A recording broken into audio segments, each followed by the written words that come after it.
Good morning, students. So today we will do preparation of ethers.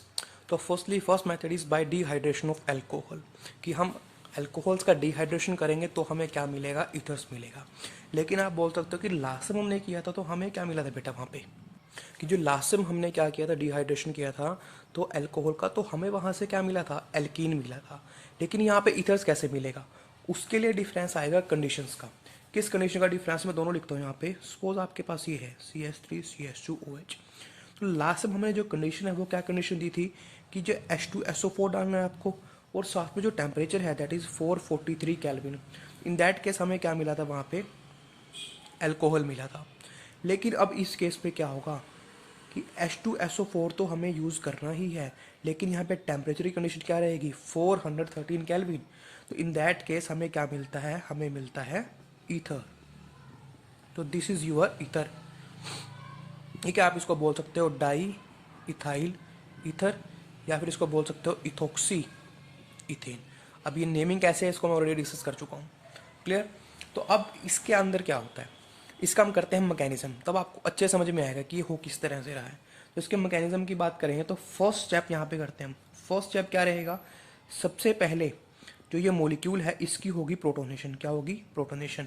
कैसे होगी, अब ये नेगेटिव इसके ऊपर क्या करेगा, अटैक करेगा, इसको अपने अटैच कर लेगा। तो यहाँ पे हमें क्या मिलेगा, CH3CH2O। एक एच ऑलरेडी जुड़ा हुआ है, एक एच यहाँ पे लग गया, और चार्ज कौन सा आएगा, पॉजिटिव। सेकंड स्टेप है जो वो स्लो स्टेप है, और वही आपका रेट डिटरमिनिंग स्टेप है। यहाँ से आपको पता लगेगा कौन सा मैकेनिज्म फॉलो हो रहा है, SN1 हो रहा है या SN2 हो रहा है। ठीक है, होगा क्या, CH3CH2OH ये मॉलिक्यूल है, और एक मॉलिक्यूल ये है हमारे पास। ठीक है जी। अब होगा क्या, यहाँ से ये अटैक करेगा इस कार्बन के ऊपर, यहाँ से ये बाहर जाएगा। तो भाई ऐसा किस केस में होता था कि यहाँ से अटैक किया पीछे से और आगे से ग्रुप निकला, तो ऐसा होता था आपके पास SN2 मैकेनिज्म, यानी कि जो रिएक्शन है ये SN2 मैकेनिज्म फॉलो करती है। नया ग्रुप जुड़ रहा है और पुराना ग्रुप वहाँ से लीव कर रहा है। तो यहाँ पे देखो CH3CH2, इस O के साथ एडिशन किसका होगा, H लगा हुआ है, तो ये CH2 और ये CH3, और चार्ज कौन सा, पॉजिटिव। अब थर्ड में क्या होगा, थर्ड में यहाँ से डीप्रोटोनेशन होगा। क्या होगा, deprotonation, CH3 CH2O positive, HCH2 CH3 ये है। तो ये क्या करेगा, इसको पॉजिटिव चार्ज नहीं रह सकता, इसके इलेक्ट्रॉन यहाँ पे ले लिए, तो CH3 CH2O CH2 CH3। ये क्या आपके पास इसका मैकेनिज्म क्या बन गया, आपके पास ईथर बन गया। ठीक है जी। यानी कि आपको यहाँ से क्या पता लगा, आपको पता लगा है कि यहाँ पे SN2 मैकेनिज्म फॉलो होगा। ठीक है जी। सेकंड हम यहाँ से क्या बोल सकते हैं कि जब हमें डिहाइड्रेशन करनी है, डिहाइड्रेशन, तो वहाँ पे टेम्परेचर क्या होना चाहिए आपके पास, लो टेम्परेचर होना चाहिए। ठीक है। थर्ड बात और मेन बात यहाँ पे क्या है कि जो स्टीरिक हिंड्रेंस है, जो स्टीरिक हिंड्रेंस है वो क्या होनी चाहिए, यहाँ पे कम होनी चाहिए। क्योंकि SN2 मैकेनिज्म में क्या होता है, स्टीरिक हिंड्रेंस कम होती है। यानी कि ये जो मैकेनिज्म है जो हम डिहाइड्रेशन करें अल्कोहल की, ये सिर्फ प्राइमरी के लिए है। अगर आप सेकेंडरी और टर्शरी यूज करोगे ना, तो इन दैट केस आपको ईथर नहीं मिलेगा, आपको क्या मिलेगा, आपको मिलेगा एल्कीन। क्या मिलेगा, एल्कीन। और वो किस तरह से मिलता है वो आपके लिए जरूरी नहीं है।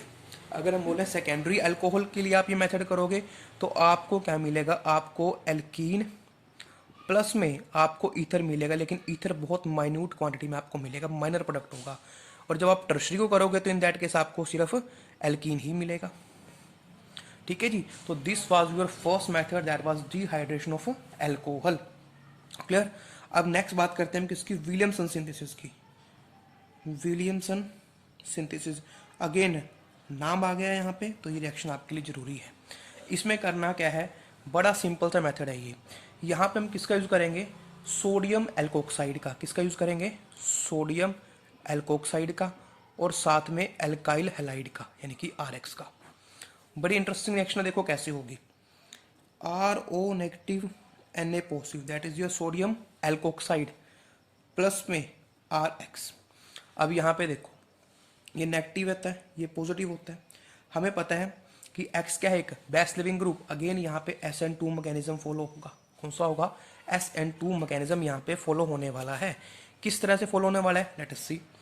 ये O नेगेटिव, इस कार्बन के ऊपर अटैक करेगा, यहाँ से X नेगेटिव बाहर और यहाँ से ये Na बाहर जाएगा। देन क्या बनेगा, ROR प्लस में NaX, सॉरी ये R डैश भी है, ये R डैश है। ठीक है जी, तो क्या बन गया आपके पास, ईथर बन गया। अब जो मेन डिफरेंस है डिहाइड्रेशन में और विल्सन सिंथेसिस में वो क्या है, वो ये है कि अगर मैं यहाँ पे इसकी ये यूनिट ले रहा हूँ एक, ठीक है, तो यहाँ पे इसकी दो यूनिट ही आपस में मिलेंगी, हमें क्या मिलेगा, हमें मिलता है सिमेट्रिकल ईथर। ठीक है, ओ लेफ्ट साइड और राइट साइड ग्रुप क्या रहेगा, सेम रहेगा, यानी कि सिमेट्रिकल ईथर हमें मिलता है डिहाइड्रेशन से।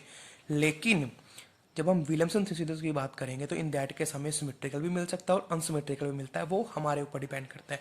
इस आर और आर डैश को सेम लेंगे तो सिमेट्रिकल, अदरवाइज अनसिमेट्रिकल ईथर हमें मिलता है। क्लियर, तो ये था बेटा आपके पास इसका मैकेनिज्म, सिंपल सा। ठीक है, अब अगेन यहाँ पे भी सेम कंडीशन है। क्या कंडीशन है कि जब आप प्राइमरी लेके चलोगे ना तो इन दैट केस आपको क्या मिलेगा, ईथर मिलेगा। क्या मिलेगा, ईथर। लेकिन आप सेकेंडरी लेके चलोगे, क्या लेके चलोगे, सेकेंडरी लेके चलोगे। किसको, इसकी बात कर रहे हैं, यहाँ पे बात होगी इस एल्काइल हैलाइड की। ठीक है जी, हेलो एल्केन की बात चलेगी यहाँ पे। उसके ऊपर प्राइमरी लेके चलोगे ईथर मिलेगा, सेकेंडरी लेके चलोगे तो अगेन एल्कीन प्लस ईथर मिलेगा और ईथर आपके पास माइनर प्रोडक्ट होगा, मतलब रिएक्शन में कोई फायदा नहीं होगा।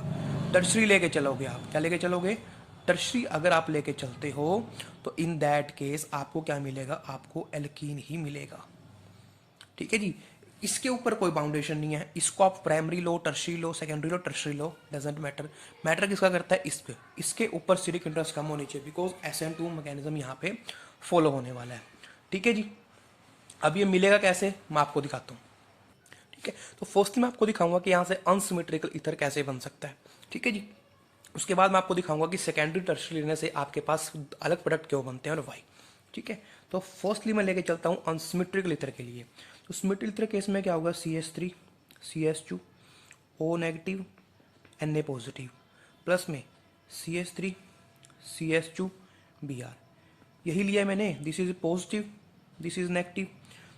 ठीक है, तो यहाँ से देखो ये O नेगेटिव इस कार्बन पर अटैक करेगा, ये बाहर चला जाएगा यहाँ से, यही कुछ होगा। और क्या मिलेगा, देखो CH3 CH2 O, इसके ऊपर CH2 CH3 अटैच हो गया और ये NaBr मिलकर अलग से प्रोडक्ट बना लेंगे। तो आपको क्या मिला, सिमेट्रिकल ईथर। कब, जब दोनों के आर क्या थे, सेम थे। अब मैंने आपको एक बात बताई कि स्टीरिक हिंड्रेंस इसके पास कम होनी चाहिए, इसको आप जो मर्जी लेके चल सकते हो। मैं दिखाता हूँ कैसे। सपोज मैंने इस प्रोडक्ट को क्या ले लिया, सेकेंड टर्शरी। ठीक है जी, इसको बोल देंगे टर्श ब्यूटाइल ऑक्साइड। क्या बोल देंगे, सोडियम, ये टर्शरी है, ब्यूटाइल ऑक्साइड इसको बोल देंगे। ठीक है जी, अब देखो इस केस में मैंने क्या लिया, CH3Br लिया, तो सेम सेम मैकेनिज्म फॉलो होगा भाई। यहाँ से देखो इसके ऊपर अटैक करेगी और ये बाहर चला जाएगा, तो आपके पास क्या बनेगा, CH3 CH3 CH3, यहाँ से CHO CH3 यहाँ पे लगेगा और NaBr बाहर चला जाएगा। आई थिंक ये आपको समझ में आया कि इसके ऊपर लेने से कोई इफेक्ट नहीं है, इसके ऊपर लेने से इफेक्ट है। अब इसके वो सेकेंडरी टर्शरी लेने से क्या इफेक्ट करेगा, लेट अस सी देखते हैं कैसे होता है। बड़ा इंटरेस्टिंग मैकेनिज्म है यहाँ पे, इंटरेस्टिंग रिएक्शन है आपकी। मैं लेके चलता हूँ इस ग्रुप को सेकेंडरी। अब क्या लेके चलता हूँ, सेकेंडरी ग्रुप। तो सेकेंडरी कैसे बनेगा, ये हेलोजन लगा है यहाँ पे, इसके ऊपर दो मैंने क्या लगा दिए, टर्शरी। आई थिंक अब ये सेकेंडरी बन गया। ठीक है, समझ में आता है सभी को। अब इसके ऊपर अटैक किसका होना है, यहाँ पे अटैक होगा C2H5O नेगेटिव Na पॉजिटिव का। तो भाई होगा क्या, होगा ये कि जो ये है, अब यहाँ पे देखो ये ग्रुप है, ये इसके पीछे से अटैक नहीं कर सकता, स्टीरिक इंटरेस्ट इस कार्बन के ऊपर अटैक करना है, तो आगे से अटैक होगा या पीछे से अटैक होगा। अगर पीछे से अटैक करेगा तो स्टीरिक इंटरेस्ट ज़्यादा है, आगे से करेगा तो ये नेगेटिव, दोनों में क्या होगी, रिपल्शन होगी।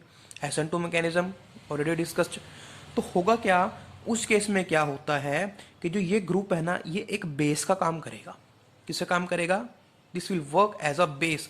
और बेस क्या करते हैं, प्रोटॉन को एक्सेप्ट करते हैं, तो इसके ऊपर ये नेगेटिव क्या करेगा, अटैक करेगा।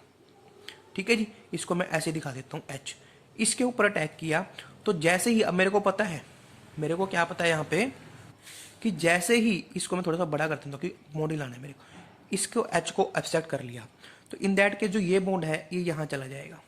ठीक है जी, अब कार्बन के 1 2 3 और 5 बॉन्ड, ये हाइड्रोजन में इसको यहाँ पे ऐसे दिखा दिया। ठीक है, तो यहाँ पे अगर आप देखते हो तो 1 2 3 2 5 बॉन्ड तो कार्बन बना नहीं सकता, तो उस केस में ये क्या है, एक बेस्ट लिविंग ग्रुप, तो ये बाहर चला जाएगा ऐसे। ठीक है, तो आप देखोगे अब क्या होगा, अब होगा कुछ ऐसा, देखो ये कार्बन है, ये CH3 है, ये H एज इट इज है, ये Br यहाँ से निकल गया और यहाँ पे क्या बन गया आपके पास, डबल बॉन्ड CH2, और यहाँ से C2H5O, इस H को ऑब्जेक्ट किया तो OH, और यहाँ से Na खाली है और Br यहाँ से NaBr। तो आपके पास क्या प्रोडक्ट मिला आपको, हाँ जी, क्या प्रोडक्ट आपको यहाँ से मिला है, तो आपको मिला फर्स्टली ये, ठीक है। और सेकंड जो मैंने आपको बताया कि यहाँ पे आपको ईथर भी मिलेगा, तो ईथर कौन सा मिल सकता है, ईथर मिल सकता है आपको CH3, दिस इज CH3, और यहाँ पे OC2H5, ये भी मिल सकता है, लेकिन ये माइनर क्वांटिटी में मिलेगा। किस में मिलेगा, माइनर क्वांटिटी में, यानी कि 20% आपके पास इसकी फॉर्मेशन होती है और 80% आपके पास ये बनता है। ठीक है जी, तो ये मेथड हमारे लिए अच्छा नहीं है। और जब बात करते हैं टर्शरी की, तो इन दैट केस आपको सिर्फ एल्कीन ही मिलने वाला है। वहाँ पे क्या प्रोसीजर रहेगा, बिल्कुल सेम मैकेनिज्म है। क्या मैकेनिज्म है, देखो C, this is CH2H, CH3, this is Br, तो C2H5O नेगेटिव, Na पॉजिटिव।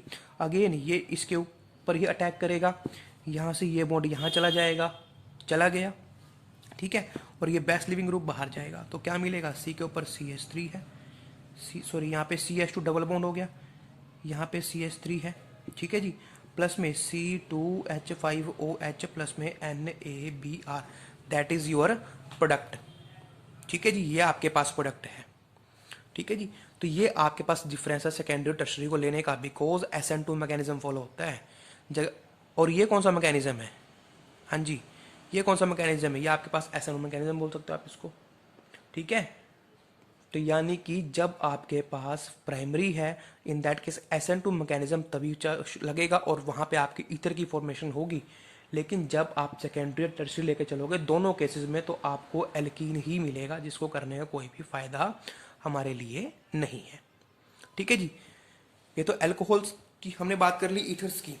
ठीक है जी, अब हम ये बोल सकते हैं कि फिनोल से भी रिएक्शन कर सकते हैं हम। किससे कर सकते हैं, फिनोल से, तो वो भी बड़ी ईजी है भाई। कैसे ईजी है, देखो ये आपके पास OH है, ठीक है। अब देखो पहले हम कैसे रिएक्शन करते हैं इसकी, NaOH से, वो OH इसका H निकाल लेगा, उसको किस में चेंज कर देगा, सोडियम फिनोक्साइड में चेंज कर देगा। ठीक है जी, सॉरी फिनोक्साइड आयन के अंदर इसको चेंज कर दिया। अब हम क्या कर सकते हैं इसकी रिएक्शन, यहाँ पे हमें पता है हमें क्या चाहिए, CH3Br चाहिए ना, यहाँ पे CH3 कनेक्ट करना है, तो आप कोई भी एल्काइल हैलाइड लेके चल सकते हो, तो ये O नेगेटिव इसके ऊपर अटैक करेगा, ये बाहर चला जाएगा। तो यहाँ पे क्या बनेगा, देखो OR, ठीक है जी, और यहाँ Na था और X था, NaX आपको अलग से लास्ट में मिल जाएगा। तो दैट इज योर प्रोडक्ट। इतनी सी रिएक्शन आपकी किसके लिए, ये रिएक्शन आपकी जब आप फिनोल से प्रेपरेशन कर रहे हो। क्लियर, अगेन तो ये थे इसके दो मेथड। ठीक है जी, किसके लिए, ईथर्स की फॉर्मेशन के लिए। अब हम डिस्कस करते हैं इसकी कुछ फिजिकल प्रॉपर्टी। तो फिजिकल प्रॉपर्टी में ज़्यादा मेरे को डिस्कस नहीं करना है यहाँ पे, तो फिजिकल प्रॉपर्टीज़ में यहाँ पे लिख देता हूँ, ज़्यादा डिस्कशन फिजिकल प्रॉपर्टी में यहाँ पे नहीं होने वाली है। फर्स्टली अगर फर्स्ट बात करते हैं इसकी फिजिकल स्टेट की, ऑर्डर की और कलर की, तो भाई जो आपके पास डाई इथाइल ईथर है, ठीक है जी, और दूसरा इथाइल मिथाइल ईथर है, ठीक है जी, तो ये दोनों तो आपकी क्या रहेंगी, गैसेस रहेंगी। क्या रहेंगी, गैसेस एट ऑर्डिनरी टेम्परेचर। ठीक है जी, लेकिन इसके अलावा जो बाकी सारे हैं, जितने भी बाकी ईथर्स हैं, वो सारे के सारे क्या रहेंगे, लिक्विड रहेंगे। क्या रहेंगे, लिक्विड। ठीक है, जितने भी बाकी सारे भी इसके ईथर्स हैं, वो सारे के सारे क्या रहेंगे, कलरलेस लिक्विड। सॉरी, यहाँ पे कलरलेस भी आएगा। ये दोनों क्या है, गैसेस, बाकी सारे क्या हैं, कलरलेस लिक्विड। और स्मेल कैसी रहेगी, प्लीजेंट स्मेल, मतलब एक अच्छी स्मेल आपको वहाँ पे मिलेगी। ठीक है जी, सेकंड बात करते हैं इनकी डाइपोल नेचर की। क्या ये डाइपोल नेचर एग्जिस्ट करते हैं यहाँ पे, डाइपोल मोमेंट यहाँ पे शो करते हैं। तो देखो O R और R, हमें पता है कि पॉजिटिव से, ठीक है जी, ये किसकी तरफ जाएगी, इसकी तरफ, पॉजिटिव टू नेगेटिव होती है। तो यहाँ पे कुछ ना कुछ क्या करेगी, कंट्रीब्यूट करेगी, मतलब यहाँ पे जो डाइपोल मोमेंट है ये शो करेगी। ठीक है, mu is not equal to 0, लेकिन म्यू है जो इसकी बहुत क्या होती है, स्मॉल डाइपोल मोमेंट इसकी होती है। क्लियर। नेक्स्ट बात करते हैं इनके बॉइलिंग पॉइंट्स की। तो बॉइलिंग पॉइंट्स में इनका कंपैरिजन होता है अल्कोहल से। हमें पता है जो ईथर्स हैं, ईथर्स वो क्या है, ईथर्स आर मोनोहाइड्रिक एल्कोहल्स, यही है मेरे पास, ठीक है जी। तो लेकिन कैसे होते हैं पहले वो दिखाता हूँ आपको। जैसे कि मैंने लिख दिया CH3OCH3, ये ईथर है। अगर मैं इसी से अल्कोहल बनाऊँ तो क्या बनेगा, CH3CH2OH, CH3CH2 और साथ में OH, ये बन गया। इसलिए इसको क्या बोलते हैं, मोनोहाइड्रिक अल्कोहल बोलते हैं। तो इन दोनों में जब बॉइलिंग पॉइंट कंपेयर करेंगे ना, तो अल्कोहल का हमें क्या मिलेगा, ज़्यादा मिलेगा। क्या मिलेगा, ज़्यादा मिलेगा। रीज़न क्या है, रीज़न क्या है, रीज़न ये है कि जो अल्कोहल है वो हाइड्रोजन बॉन्डिंग कर लेते हैं और ये हाइड्रोजन बॉन्डिंग नहीं करते, जिस वजह से इनका बॉइलिंग पॉइंट क्या करता है, राइज कर जाता है। क्लियर। सेकंड कंपैरिजन किससे करें हम, सेकंड हम कर रहे हैं इनका कंपैरिजन एल्केन से, ठीक है। तो वहाँ पे भी क्या है, वहाँ पे केस है कि जब आप डाई मिथाइल ईथर ले रहे हो, ठीक है जी, या फिर आप इथाइल मिथाइल ईथर ले रहे हो, तो अप टू पेंटेन, ठीक है जी, तो इनका जो है बॉइलिंग पॉइंट वो ज़्यादा रहेगा किससे, एल्केन से, ठीक है। जैसे कि यहाँ पे डाई मिथाइल एक इथाइल, तो यहाँ पे क्या बन जाएगा आपके पास, दो मिथाइल है तो इथेन बन सकता है, ठीक है। कंपेरेबल मोलिकुलर मास आपको लेना है। इथाइल मिथाइल है तो आपके पास प्रोपेन बन सकता है, ठीक है। तो जब इन दोनों की बात है तो एल्केन से इनका क्या रहेगा, ज़्यादा रहेगा। मतलब यहाँ पे प्रोपेन बनेगी, ब्यूटेन बनेगी, उससे ज़्यादा रहेगा। कब तक, और जब पेंटेन का केस आएगा उस इसको हमने इक्वल टू पेंटेन लिया। बात को समझें कि हमें यहाँ पे प्रोडक्ट लेना है। क्लियर, आई बात समझ में। प्रोडक्ट हमें यहाँ पे लेकर चलना है इक्वल मास का। कि जब हमने डाई मिथाइल ईथर लिया, ठीक है, तो उसको हम देखेंगे प्रोपेन से। किससे देखते हैं, प्रोपेन से, बिकॉज इन दोनों का मास सिमिलर होता है। इथाइल मिथाइल ईथर लिया, उसको लेते हैं ब्यूटेन से, ठीक है। हमने लिया डाई इथाइल ईथर, उसको हम कंपेयर करेंगे पेंटेन से, बिकॉज इनका मास सेम है। तो इन दोनों की बात करेंगे जब डाई मिथाइल ईथर किया, इथाइल मिथाइल ईथर की, तो इनका इन दोनों से ज़्यादा रहेगा, मतलब एल्केन से ज़्यादा है। जब डाई इथाइल ईथर आएगा तो उसका इक्वल रहेगा लगभग पेंटेन के, दोनों का लगभग डिफरेंस क्या रहेगा, सेम रहेगा। लेकिन जब इससे ऊपर जाएंगे हम, ठीक है, हम प्रोपाइल इथाइल ईथर की बात करेंगे, डाई प्रोपाइल ईथर की बात करेंगे, तो इन दैट केस जो बॉइलिंग पॉइंट है, जो बॉइलिंग पॉइंट है वो ईथर्स का क्या हो जाएगा, कम हो जाएगा और एल्केन्स का ज़्यादा हो जाएगा। अब इसका रीज़न क्या है, इसका रीज़न बड़ा सिंपल सा है। रीज़न है कि जब आप इंक्रीज करते जाओगे तो यहाँ पे O प्रेजेंट है, ये R है, ये R डैश ईथर्स है। यहाँ पे जो सिमेट्रिकल है, जो सिमेट्री है वो क्या होती रहेगी, डिक्रीज करेगी। क्या करेगी, सिमेट्री डिक्रीज करेगी, ठीक है जी। तो सिमेट्री डिक्रीज करने से आपके पास क्या होगा, जो वंडरवाल फोर्स है, जो वंडरवाल फोर्स है वो डिक्रीज करेगा, ठीक है। यहाँ पे सिमेट्री कम होती रही, जब साइज बढ़ेगा सिमेट्री कम होती रहेगी, वंडरवाल फोर्स डिक्रीज करेगा, दैट्स वाई बॉइलिंग पॉइंट पे क्या करता है, यहाँ पे डिक्रीज कर जाता है। क्लियर, आई बात समझ में। अब एक लास्ट बात यहाँ पे कर लेते हैं सोल्यूबिलिटी की। किसकी कर लेते हैं, सोल्यूबिलिटी की। तो भाई वही बात जैसे अल्कोहल का किया था, क्या किया था कि अप टू 3 कार्बन ये सोल्यूबल है इन वाटर, लेकिन आफ्टर दैट ये क्या है, इनसोल्यूबल। रीज़न क्या है, रीज़न भी सेम रहेगा। सोल्यूबल क्यों होते हैं, बिकॉज हाइड्रोजन बॉन्डिंग कर लेते हैं। और इनसोल्यूबल क्यों होंगे, हाइड्रोजन बॉन्डिंग नहीं कर पाएंगे। क्यों नहीं कर पाएंगे, बिकॉज हाइड्रोकार्बन पार्ट है जो वो हाइड्रोकार्बन पार्ट जो है वो इंक्रीज करेगा, वो स्टीरिक इंडेक्स क्रिएट करेगा, दैट्स वाई वो हाइड्रोजन बॉन्ड नहीं बना पाएंगे और वाटर के अंदर सोल्यूबल नहीं होते हैं। और लास्ट बात कर ले अगर डेंसिटी की, तो ईथर्स की डेंसिटी है जो वो क्या होती है, वाटर से कम होती है। मतलब ये लाइटर देन वाटर होते हैं, ठीक है जी। तो यहाँ पे फिजिकल प्रॉपर्टीज खत्म होती हैं। अब हम बात करते हैं केमिकल रिएक्शंस की। किसकी बात करेंगे, इसकी केमिकल रिएक्शंस की। तो भाई केमिकल रिएक्शन की बात हम करने जा रहे हैं। जो ईथर्स है, ईथर्स वो ज़्यादा केमिकल रिएक्शंस को शो नहीं करते हैं, बहुत कम केमिकल रिएक्शंस को वो शो करते हैं, ठीक है। तो यहाँ पे हम फर्स्ट पढ़ते हैं, फर्स्ट रिएक्शन की हम पढ़ेंगे, दैट इज हेलोजन एसिड के साथ, विद हेलोजन एसिड्स, ठीक है जी।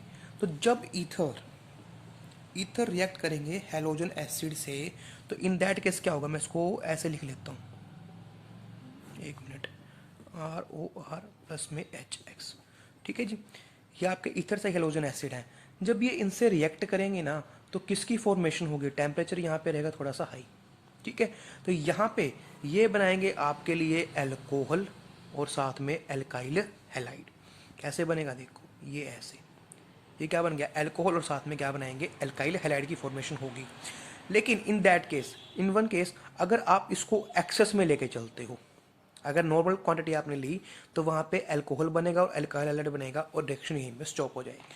लेकिन अगर आप इसकी एक्सेस कंडीशन लेके चलते हो तो इन दैट केस जो ये ROH है ना, ये ROH ये फर्दर रिएक्ट करेगा HX से, और यहाँ पे अगेन एक मोलिक्यूल क्या बनेगा आपके पास RX का, और साथ में वाटर रिलीज हो जाएगा। यानी कि आपको वहाँ पे 2 मोलिक्यूल मिलेंगे एल्काइल हैलाइड के। क्लियर। तो ये सिंपल सी आपके पास रिएक्शन है। लेकिन इस रिएक्शन के भी कुछ फंडे हैं यहाँ पे। सबसे पहले हम करते हैं इसका मैकेनिज्म, ठीक है जी। मैकेनिज्म यहाँ पे करते हैं, और मैकेनिज्म करने से पहले मैं आपको बताऊं कि हमारे पास 3 एसिड होते हैं, 3 एसिड है यहाँ पे। एक तो है HI, दूसरा कौन सा है HBr और HCl। इनकी रिएक्टिविटी की बात करते हैं कि इनमें सबसे ज़्यादा रिएक्टिव कौन होगा। जब रिएक्टिविटी की बात आती है सबसे ज़्यादा रिएक्टिव होता है HI, उससे कम HBr, उससे कम HCl। रीज़न वेरी सिंपल, क्या रीज़न है कि HI का बॉन्ड थोड़ा ग्रेटर होगा, उसको ब्रेक करना हमारे लिए क्या रहेगा, ईजी रहेगा, ठीक है जी। तो अब हम बात करते हैं इसके मैकेनिज्म की। क्या बात करते हैं, इसके मैकेनिज्म की, कि ये कैसे रिएक्ट करता है, ठीक है। तो मैं यहाँ पे लेके चलता हूँ ईथर का मोलिक्यूल CH3O CH2 CH3, ठीक है। इसकी रिएक्शन करने वाले हैं हाइड्रोजन आयोडाइड से। क्लियर। तो यहाँ पे this is positive, this is negative. तो ये क्या करेगा, O क्या करेगा, इस H के ऊपर अटैक करेगा, ठीक है जी। तो यहाँ पे देखो क्या बनेगा, CH3, इस O के ऊपर लग गया यहाँ पे एक H, ठीक है जी, चार्ज पॉजिटिव, और नेक्स्ट यहाँ पे CH2 CH3। Clear. This is the first step, ठीक है। यहाँ पे क्या हो गया, प्रोटोनेशन हो गया। सेकेंड स्टेप स्लो स्टेप है और रेट डिटर्मिनिंग स्टेप है। क्या होगा वहाँ पे देखो, CH3O positive H CH2 CH3। अब I नेगेटिव का अटैक होगा, ठीक है जी। अब बात आती है, क्या बात आती है कि I नेगेटिव इसके ऊपर अटैक करे कार्बन के, ठीक है, तो यहाँ से ये निकले, या वो इसके ऊपर अटैक करे कि यहाँ से ये बाहर निकले, कि CH3OH बनेगा या ये बनेगा। अगर यहाँ से अटैक किया तो ये मोलिक्यूल बाहर, इसके ऊपर अटैक किया तो ये मोलिक्यूल बाहर। अब करेगा क्या, याद रखना यहाँ पे भी SN2 मैकेनिज्म फॉलो होगा, यानी कि स्यूरिक हिंड्रेंस का फैक्टर आएगा अगेन, ये उसके ऊपर अटैक करेगा जहाँ पे स्यूरिक हिंड्रेंस कम होगी। तो यहाँ पे 2 मोलिक्यूल है, यहाँ पे 1 मोलिक्यूल है, तो स्यूरिक हिंड्रेंस यहाँ पे कम है, तो ये इसके ऊपर अटैक करेगा और यहाँ से ये बॉन्ड लेकर ये बाहर चला जाएगा। तो फॉर्मेशन किसकी होगी, CH3I प्लस में CH3CH2OH की। ये केस है आपके पास, याद रखना। जब सिमेट्रिकल केस होगा तो इन दैट केस दोनों में से किसी को ऊपर भी अटैक करे कोई प्रॉब्लम नहीं है, ठीक है। लेकिन जब अनसिमेट्रिकल का केस है तो वो उसके ऊपर अटैक करेगा जहाँ पे स्टेरिक हिंड्रेंस कम होगी, उसके ऊपर अटैक करेगा, ठीक है जी। तो यहाँ पे आपके पास देखो CH3I बन गया और CH3CH बन गया। ये कब तक का केस है, जब एक्सेस में नहीं है। लेकिन जब आप इसको एक्सेस में लेके चलोगे, किस में लेके चलोगे, एक्सेस में लेके चलोगे, तो इन दैट केस क्या होगा, ये मोलिक्यूल है जो, तो थर्ड स्टेप की फॉर्मेशन होगी। ये अल्कोहल का मोलिक्यूल है, ये भी फर्दर क्या करेगा, इस HI से रिएक्ट करेगा। This is again positive, this is negative. O इसके ऊपर अटैक करेगा यहाँ से, ठीक है जी। तो क्या बनेगा, CH3 CH2 O के ऊपर H है और यहाँ पे ये है, ठीक है जी। फॉर्मेशन हो रही है। अब इसके ऊपर अगेन किसका अटैक होगा, I नेगेटिव का, CH3 CH2O this H, this is H, I negative. अब यहाँ पे तो एक ही चीज़ है ना अटैक करने को, तो इस कार्बन पर अटैक किया और ये बाहर चला गया, बिकॉज ये एक गुड लिविंग ग्रुप है। तो यहाँ पे CH3 CH2I प्लस में क्या बन गया आपके पास, वाटर बन गया, ठीक है। तो ये दोनों केस हैं आपके जब आप एक्सेस में लेके चल रहे हो। विदाउट एक्सेस सिर्फ यहाँ तक, इन एक्सेस फर्दर अल्कोहल का मोलिक्यूल रिएक्टर के क्या बनाएगा, एल्काइल हैलाइड की फॉर्मेशन करेगा। क्लियर। अब मैं आपको बात बोल रहा था कि यहाँ पे तो प्राइमरी का केस है, जब सेकेंडरी का केस आएगा तो इन दैट केस क्या होगा, जब सेकेंडरी का केस है तो उस केस में क्या होगा। मैं लेके चलता हूँ सेकेंडरी का केस भी, और वो अनसिमेट्रिकल इथर के अंदर ही आएगा। तो ऑलरेडी बात में डिस्कस कर चुका हूँ आपके साथ, ये CH CH3 CH3, ठीक है, दिस दिस दिस एंड यहाँ पे CH3 हाइड्रोजन आयोडाइड। अब मैंने डिस्कस किया आपके साथ, ऑलरेडी डिस्कस किया मैंने, क्या डिस्कस किया है कि कि जब स्टीरिक इंटरेस्ट ज़्यादा होगी तो वो कहाँ पे अटैक करेगा, जहाँ पे स्टीरिक इंटरेस्ट कम है। अगर मैं सिंपली प्रोडक्ट बनाने की कोशिश करता हूँ यहाँ से, तो भाई आई तो इसके साथ लगेगा ना, ठीक है, और एच यहाँ पे इसका चला जाएगा। मैकेनिज्म फॉलो करते हैं, ठीक है बेटा, मैकेनिज्म फॉलो करते हैं। ये एच हो गया यहाँ पे, तो आपके पास क्या बनेगा, CH3CH, यहाँ पे CH3O, यहाँ पे H लग गया, चार्ज पॉजिटिव, साथ में CH3। अब आई का अटैक होगा। अब आई किसके ऊपर अटैक करेगा, जहाँ पे स्फीरिक इंटरेस्ट कम है।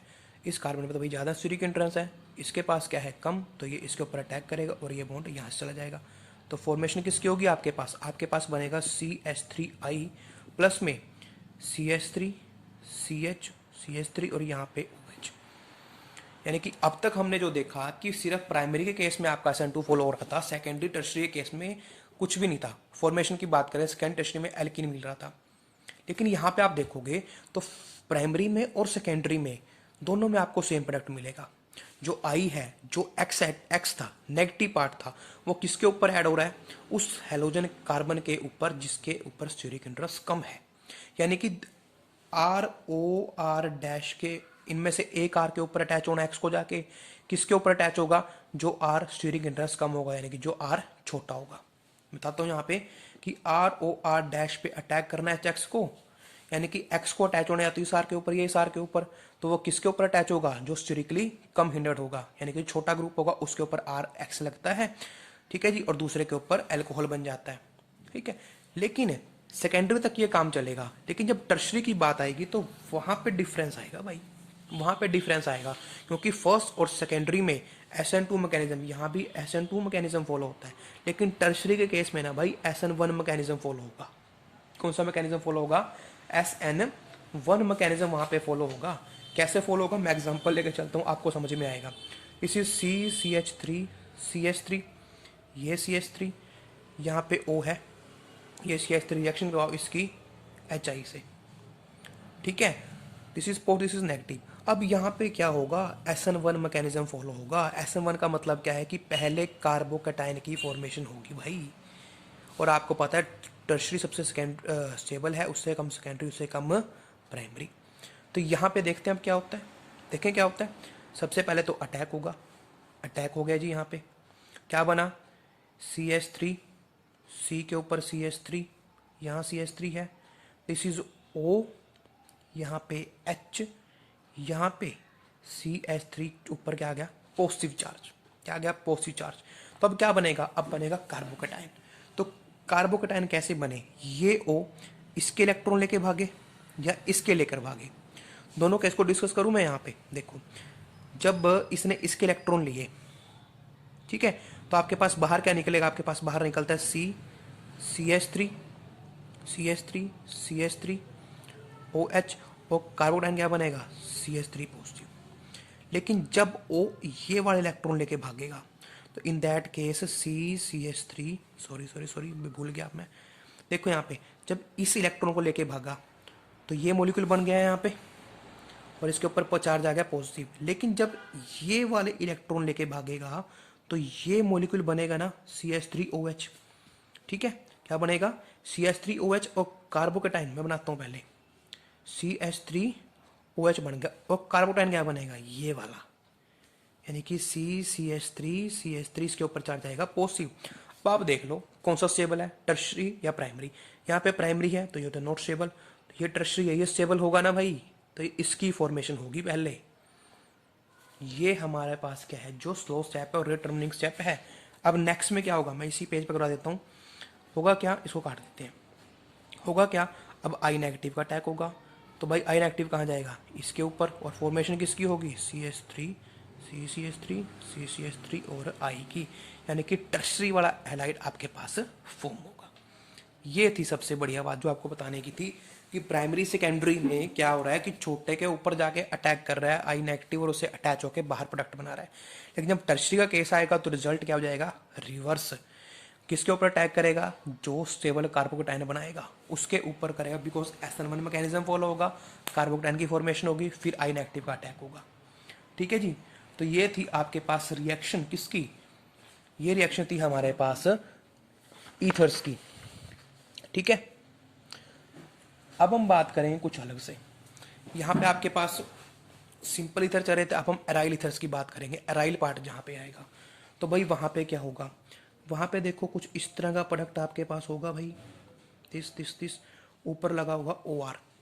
ठीक है, अब हमें पता है भाई ओ क्या करेगा, डेंसिटी को इंक्रीज करेगा कहाँ पे, ऑर्थो और पैरा पोजिशन पे। ठीक है, ऊपर से आर ग्रुप लगा है, आर ग्रुप का इफेक्ट कौन सा होता है, प्लस आई, इसके ऊपर डेंसिटी को और बढ़ाएगा, ये और ज़्यादा अच्छे से इलेक्ट्रॉन दे सकेगा यहाँ पे। ठीक है, तो इस चीज़ को हम डिस्कस कर चुके हैं भाई कई बार कि ऑर्थो पैरा पे कैसे होता है, फिर भी मैं कर देता हूँ यहाँ पे। ये इलेक्ट्रॉन यहाँ पे आए, ये यहाँ चला गया, तो किसकी फॉर्मेशन होगी, देखो अब यहाँ पे दिस यहाँ पे दिस नेगेटिव और ऊपर ओ आर पॉजिटिव, ये आगे जाएगा, ये उससे आगे चला जाएगा। ये स्टेप मैं बार बार डिस्कस कर रहा हूँ बिकॉज आप खुद देख चुके हो कि कई बार इस स्टेप को हम यूज़ कर चुके हैं, तो भाई इस स्टेप में अब आगे कोई गलती ना करें। ठीक है, अब ये आगे चला जाएगा, ये ऐसे आगे जाएगा, दिस ये यहाँ पे नेगेटिव ओ आर। ठीक है, ये यहाँ पे जाएगा और ये आगे चला जाएगा, तो क्या बना आपके पास अगेन दिस एंड दिस, और यहाँ पे ओ आर। तो यहाँ देख सकते हो कि एक तो ऑर्थो पे नेगेटिव आया और एक पैरा पे नेगेटिव आया, मतलब यहाँ पे रिएक्शन कौन सी होंगी, रिएक्शन होंगी इलेक्ट्रोफिलिक सब्स्टिट्यूशन रिएक्शन यहाँ पे होने वाली है। अभी तक हम न्यूक्लियोफिलिक कर रहे थे, लेकिन यहाँ पे इलेक्ट्रोफिलिक होंगी बिकॉज रिंग के ऊपर इलेक्ट्रॉन डेंसिटी ज़्यादा है, और कहाँ पे, ऑर्थो और पैरों पे, यानी कि आपके ऑर्थो और पैरा पे ही क्या बनेंगे, प्रोडक्ट बनेंगे। ठीक है जी, आई बात समझ में। तो फर्स्ट रिएक्शन यहाँ पे आती है हेलोजिनेशन, क्या आती है, हेलोजिनेशन। हेलोजिनेशन में आप क्या करने वाले हो, आपने लिया कोई भी प्रोडक्ट, ये ले लिया OCH3। ठीक है, इसमें क्या डाला आपने, ब्रोमीन डाल दिया, क्या डाल दिया, ब्रोमीन, लेकिन आपको डालना है in ethanoic acid, in the presence of ethanoic acid. तो होगा क्या, कुछ भी नहीं होगा बेटा, सिंपल सी रिएक्शन होगी आपकी। क्या रिएक्शन होगी, यहाँ OCH3 ये तो एज इट इज रहेगा, ये तो हिलने वाला नहीं है। एक बार Br लगेगा ऑर्थो पे, और सेकेंड टाइम Br कहाँ पे लगेगा, इस पैरा पोजिशन पे। मेजर कौन सा, अगेन मेजर ये वाला, क्यों, स्टीरिक इंटरेंस कम है और सिमेट्रिकल भी है। यहाँ पे देखो स्टीरिक इंटरेंस हो जाएगी, यहाँ पे स्टीरिक इंटरेंस कम है, दूसरा ये स्ट्रक्चर भी सिमेट्रिकल बन रही है, स्ट्रक्चर सिमेट्रिकल नहीं है। ठीक है जी, अब यहाँ से Br2 से Br इलेक्ट्रोफाइल कैसे निकला, वो आपको पहले भी डिस्कस कर चुका हूँ आपके साथ में। ठीक है जी, तो Br से कैसे निकलता है भाई, बता चुका हूँ पहले भी कई बार, आप बताने की जरूरत नहीं है मेरे को। ठीक है, तो यानी कि जब इलेक्ट्रोफिलिक रिएक्शन होती है तो आपको ये पहचाना होता है कि वहाँ पे आपके पास इलेक्ट्रोफाइल कौन सा अटैच करेगा। ठीक है, बाकी कुछ नहीं, उसको ऑर्थो और पैरा पे जोड़ देना हमेशा के लिए। नेक्स्ट आती है फ्रिडल क्राफ्ट एल्काइलेशन। अब इसमें क्या है, इसमें भी कुछ नहीं है बेटा, आपको OCH3 लेके चलना है। ठीक है, साथ में क्या डाल देना आपको डाल देना है, इसकी रिएक्शन होगी CH3Cl से, इसी से करवाते हैं। और क्या डलता है साथ में, एनहाइड्रस AlCl3। अभी तक तो आपको लर्न भी हो गया होगा ये। इन द प्रेजेंस ऑफ CH2 लेके चलना है, कार्बन डाइसल्फाइड। तो अगेन क्या होगा, यहाँ पे OCH3 एज इट इज है। अभी यहाँ से कौन सा पार्ट पॉजिटिव है, ये CH3 पॉजिटिव है ना, CH3 यहाँ लग गया, एक CH3 आपका पैरा पे लग गया, ये चीज़ है। ठीक है, दूसरा फ्रिडल क्राफ्ट एल्काइलेशन है। एल्काइलेशन में रिएक्शन किससे करोगे आप, उसमें करते हो CH3COCl से, बिकॉज ये पार्ट आपका एसिडाइल पार्ट होता है। ठीक है जी, अगेन एनहाइड्रस AlCl3 की प्रेजेंस में, तो प्रोडक्ट क्या बनेगा, प्रोडक्ट बड़ा सिंपल सा बनने वाला है, OCH3 एज इट इज है। इसके अंदर पॉजिटिव पार्ट कौन सा आएगा, CH3CO, तो यहाँ पे जुड़ जाएगा ये CH3 ऑर्थो पे, और दूसरे टाइम किस पे जुड़ेगा आपके पास, COCH3 किस पे, पैरा पे। ठीक है, last reaction that is nitration, nitration आपके पास आती है। तो नाइट्रेशन में क्या करना है बेटा, कुछ नहीं है, उसके अंदर भी है नाइट्रेशन में हम HNO3 डाला करते हैं, किसकी प्रेजेंस में, H2SO4 की प्रेजेंस में। तो बस वही काम आपको करना है, HNO3 किसकी प्रेजेंस में, H2SO4 की प्रेजेंस में। दो प्रोडक्ट बनेंगे अगेन आपके पास, यहाँ OCH3 है, यहाँ पे OCH3 है। तो भाई HNO3 की बात करें तो नाइट्रोनियम आयन निकला करता है एज इलेक्ट्रोफाइल, तो एक बार ऑर्थो अटैच कर दो और एक बार पैरा पे कर दो, खत्म। ठीक है जी, तो ये थी आपकी रिएक्शन। तो with this reaction your this chapter is over. Okay, thanks.